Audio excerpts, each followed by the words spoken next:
এই কারণে কোরআন রাখা হয় কোরআন নাজিলের মাস। রমজান এই মাস হইল কোরআন নাজিলের মাস।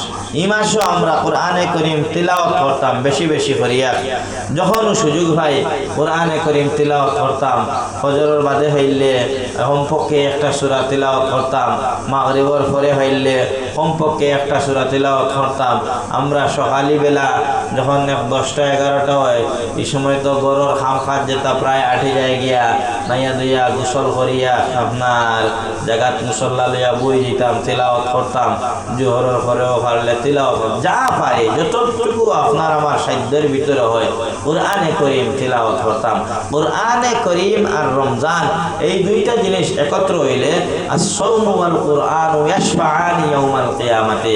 কোরআন এবং রোজা এই দুইটা জিনিসে বান্দার জন্য আল্লাহর কাছে সুপারিশ করে।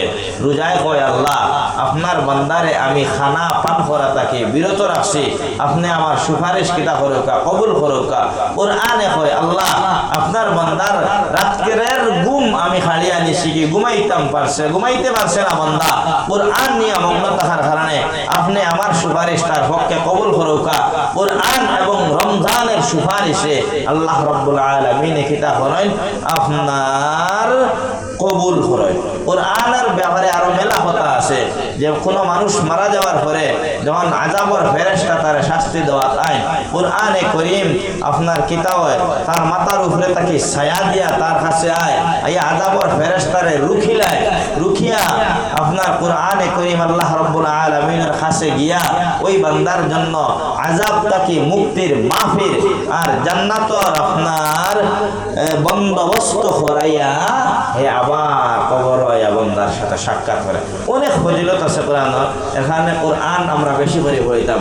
রমজানুল মুবারক কোরআন নাজিল হইছে। কোরআন রমজানুল মুবারকের এমন এক রাত্রিতে